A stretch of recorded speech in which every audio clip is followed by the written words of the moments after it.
Hi, everyone. Welcome back to the podcast. And today we're going to be talking about why it feels so hard to land a job in 2026, especially for highly capable professionals with years of experience. I am hearing more and more from people that they feel like they are shouting into a void. They'll tell me things like, I apply, but then nothing is happening. I'm getting auto reply emails and then silence. There is zero human interaction, zero feedback, zero understanding of what is actually happening here. And it's really frustrating to people because they know that they are capable and they know that they could demonstrate their value if they could just get in front of a real person. But in 2026, getting in front of a real person, in front of a real hiring manager is incredibly difficult. And I see this all the time with high performers. By application 5, they're still feeling pretty confident.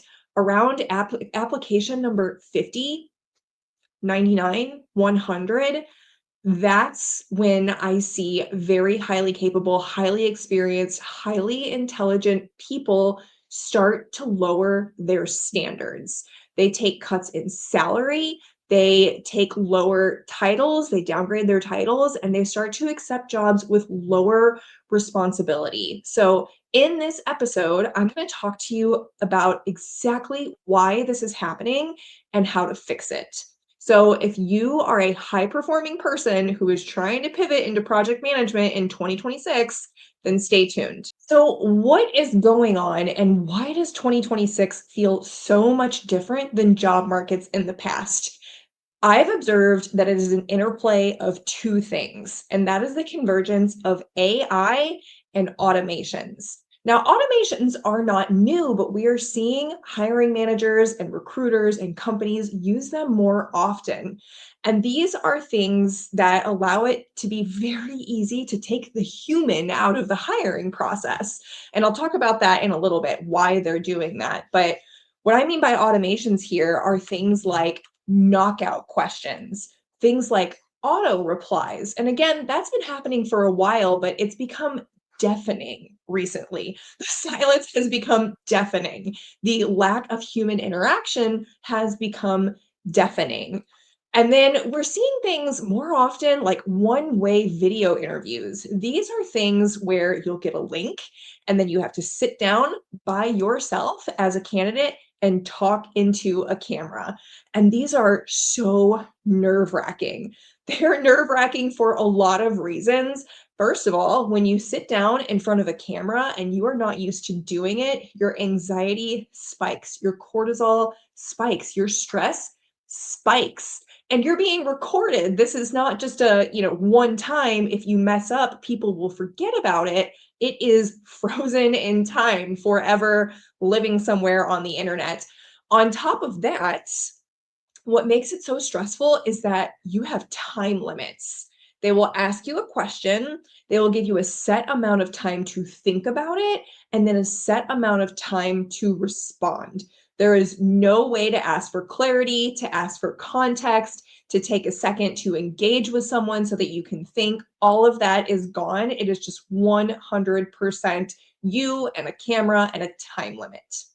The other thing that we are seeing a little bit more, and this is kind of bridging the gap between AI and automation, but I am seeing clients that are starting to get first round interview with AI agents. This happened to one of my clients recently. He applied for a role, and in less than 5 minutes, with no heads up, he got a call from an AI agent doing an interview.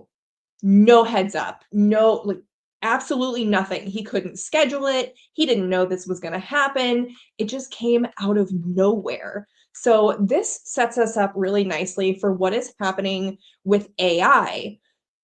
It is easier than ever before to look qualified on paper because anyone can pop a job description into ChatGPT and create a resume that looks absolutely perfect.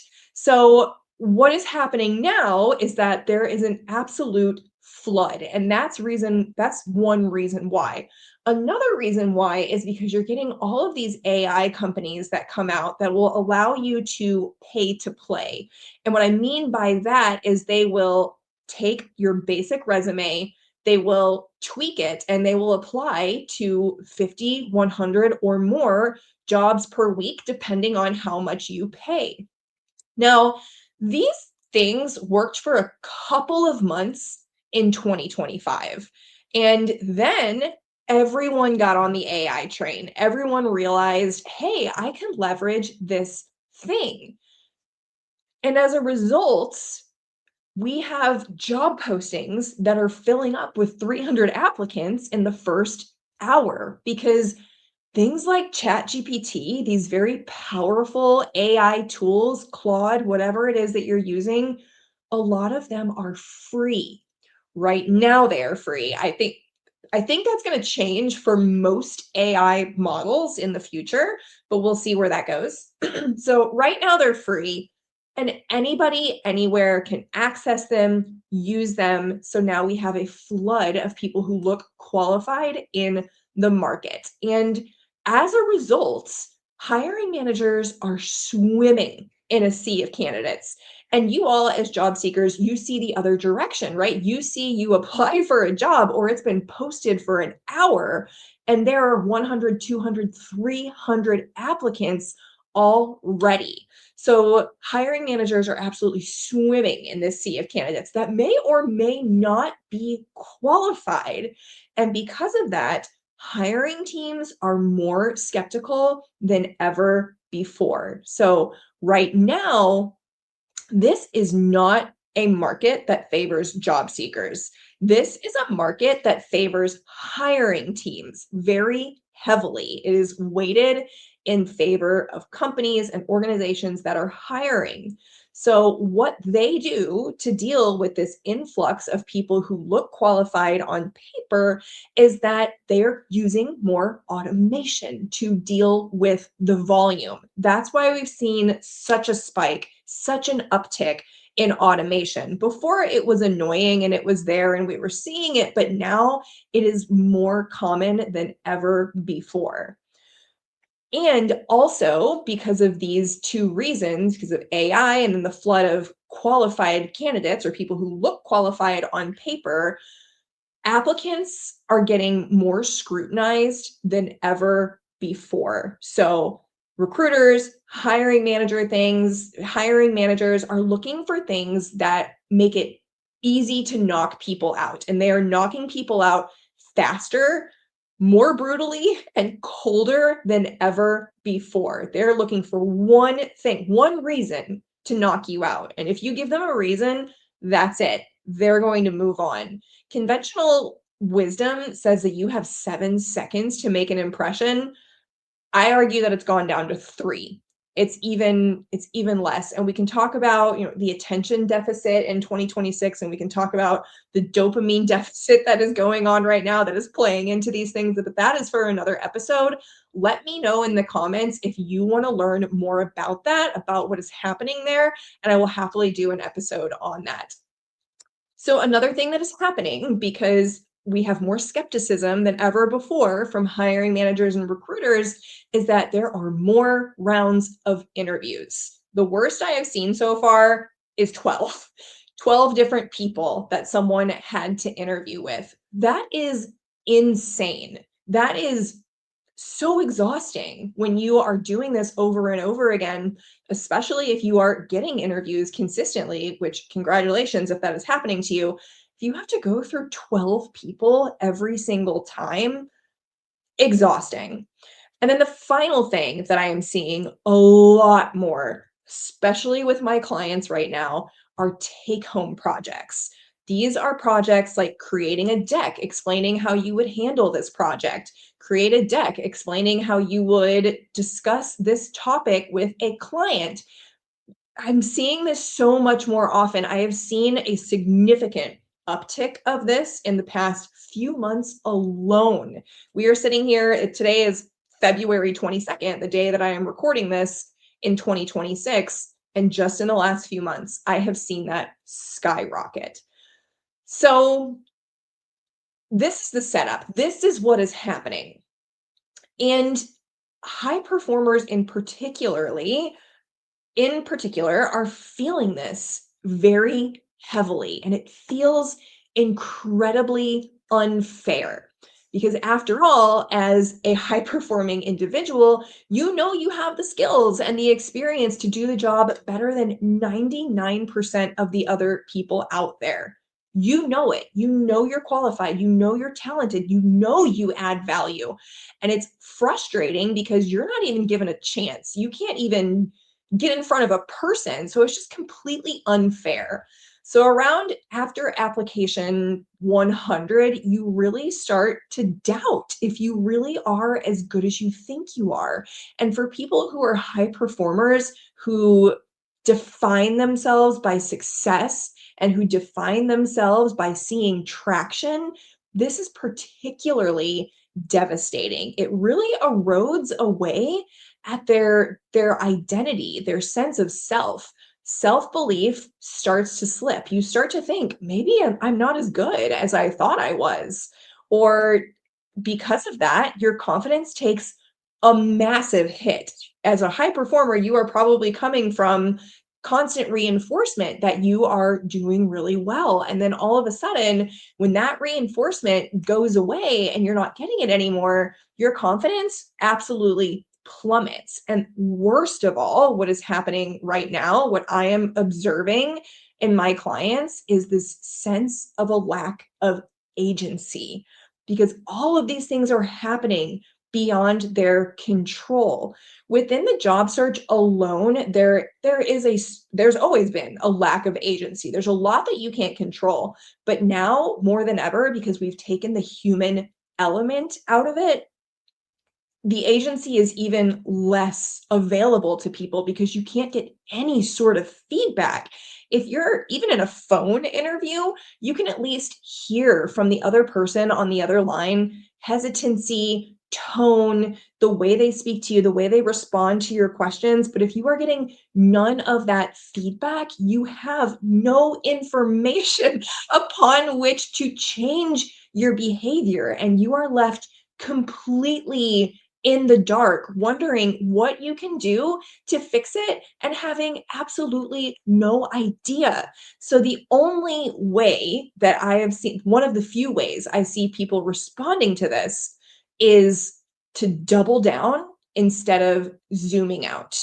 They respond with volume. They just start going to town on applications because certainly now we've gotten back to a place where it's a numbers game, right? And this makes sense for people who are high achievers because in school, they were taught to study harder and you're going to get good grades, or stack activities one on top of the other and you're going to get admitted to college, or work harder than anyone else and you get promoted. And in 2026, that is not reality anymore, unfortunately. The real issue here is that experience no longer speaks for itself. This is a really hard pill for high performers to swallow because they're used to performing and getting results and getting feedback. If they're not getting results, they're used to getting feedback and then iteratively improving. But if you have no feedback loop, you have no way to improve. And the real frustrating part here is that no one sees your achievements. Nobody. And nobody can tell you whether you're going the right way or not, because in 2026, the market does not reward performance, it rewards clear positioning. If you take nothing else away from this episode, I want it to be that the market right now does not reward performance, it rewards clear positioning. So, what I teach is the project management readiness iron triangle. This is a concept that I came up with after studying hundreds of project management pivots, my own included, and doing some deep analysis on that. So what it is the PM readiness iron triangle is a balance of three things, right? The normal iron triangle is the triangle of scope, schedule, and budget. That's a project management classic. So here in the PM readiness iron triangle, it is a balance of three things. It is experience, network, and credentials. And they all interact together. They need to balance together to create a quality job search that creates outcomes, that creates momentum. And these things need to be in balance with each other. If you lean too hard one direction and the other two get out of balance, you're going to have a really hard time getting traction. So, for example, when it comes to credentials, a lot of people like to credential stack, right? They'll get this one, then that one, then that one, another LinkedIn badge. Let's go get another boot camp. Let's take another LinkedIn course.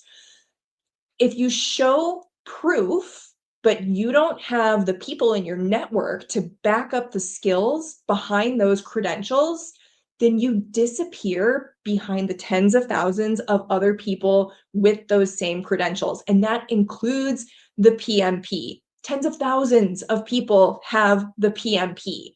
That alone is not enough to move needles for you. The second arm here is networking, which is absolutely critical in 2026. I called this last year. I was talking about how as automation gets more and more heavily used, people are going to need to lean more into the human element of things. So now more than ever, networking and the people that you connect with is incredibly important because you want that referral. If hiring managers are risk adverse, the one thing that removes a large amount of risk is a referral. So this is a golden ticket to Willy Wonka's chocolate factory. But think about it. Just because you get the ticket doesn't mean that you inherit the factory. Okay. So let's actually think about Willy Wonka chocolate factory here. You get all of these, you get a few kids. I can't even remember how many it is anymore. 5, 6, 7, something like that. And they go through the chocolate factory and they're getting tested, right? Think of those as interviews. And some of them, they get knocked out along the way until it comes to Charlie and he's the perfect person to inherit the factory. But these other kids, they didn't get the factory. So we'll just remember that just because you get the golden ticket does not mean that you inherit the factory. So here's the challenge when I see people who rely too heavily on networking, right? Some people don't, they completely ignore it, which is a whole mistake in and of itself. But some people, they start with networking or they rely on it way too heavily. And the problem there is that if you go into networking and you can't clearly articulate what type of role you want, exactly what you do, exactly how you do it, then you are unplaceable. People cannot place you. No one wants to risk their reputation on referring someone that they don't see as an immediate fit. So you need to start with your articulation of your value and make it very clear what you do, how you do it, and the results that you get. The last arm of the iron triangle here is experience. And I don't mean years of experience, okay? I mean how you frame it, how you talk about it. I see a lot of project management candidates right now talking about owning tasks, timelines, and budgets. That does not cut it anymore because, as we said, anyone can keyword stuff. And as project management has evolved, it has become so much more than task management, timeline management, budget management. That is table stakes. Now, project managers need to position themselves as leaders, as strategic thinkers, as someone who creates real business value. So I recently worked with somebody who came to me from the nonprofit and public sector background. And she came to me because she knew that she was a capable project manager. She knew she could do the job. She knew she was capable and highly skilled. Now, at her previous job, she had been so burnt out by the toxic environment that she had quit. She took a gamble on herself. She put her mental health ahead of her job. She bet on herself, right? She was like, I'm capable. I know I can do this. So I'm going to quit so that I can preserve my mental health and I will just find something else. She didn't have a backup at that time. She thought she would get something quickly. Around month 4, after 4 months of auto rejections and complete silence, that is the point at which she came to me. And she told me that at her previous job, she had been getting paid $115,000. And that now, over these 4 months, her confidence had taken a huge hit. She was having trouble standing out above the hundreds and thousands of people she was competing against. And her standards slowly slipped to a salary as low as $75,000. That was her cutoff. Think of it, from 115 to 75. I am not great at fast math. 25, 30, that's a $40,000 difference. I mean, can you imagine the impact that that would have on someone's life? All of a sudden, not having $40,000 a year. That is insanity. And beyond that, she was applying to roles that were way below her skill level, roles that she knew she could do without a doubt, but that she was extremely overqualified for because she didn't know how else to compete. And she knew that these roles, they were going to put her right back where she was, in a toxic environment that didn't light her up and that did not truly use her skills and set her up for long-term success. She knew that. She knew that she was gambling her long-term success throughout her entire career if she was going to take a step back like that. She was slowly becoming smaller and smaller as her confidence and identity were eroded away. And she came to me because what she was doing wasn't working and she didn't know what else to do. She'd been trying for 4 months on her own and her usual strategy all of a sudden wasn't working. She thought it was going to. Remember, she quit. She had no backup plan. She was very confident that her experience alone was going to be enough to get her in front of hiring managers, and it wasn't.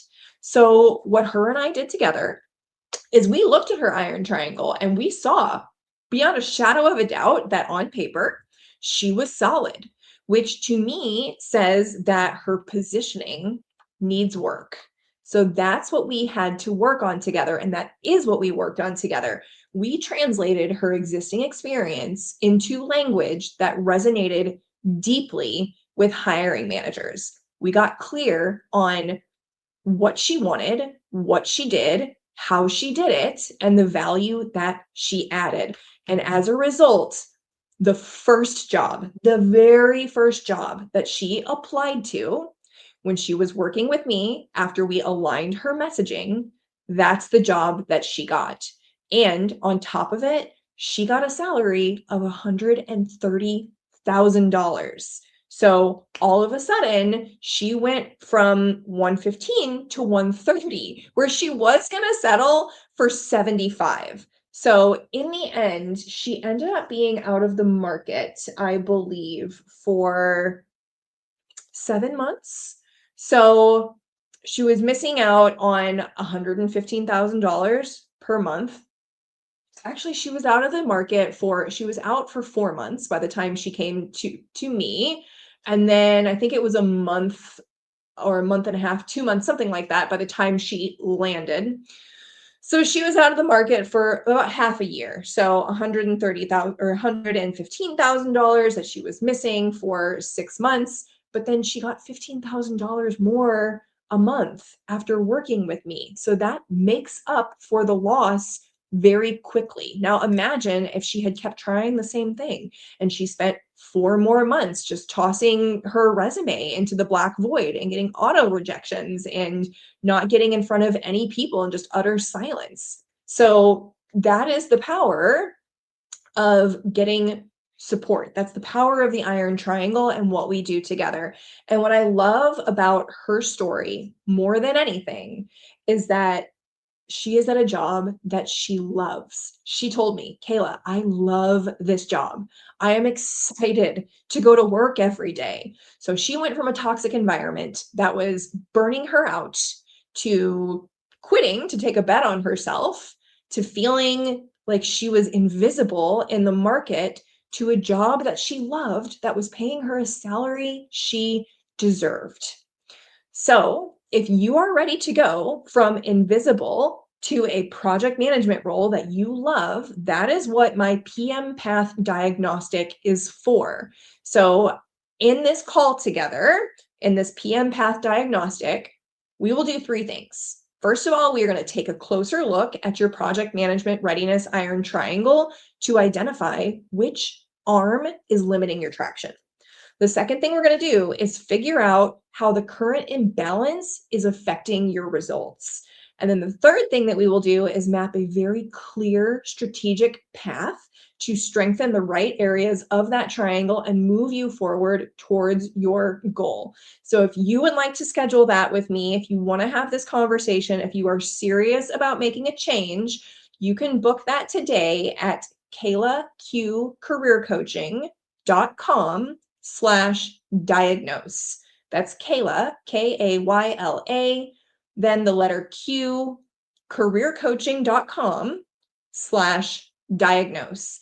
The link is in the show notes, so go there if you would like to grab it. If you got value from this episode, please like and subscribe. See you next time.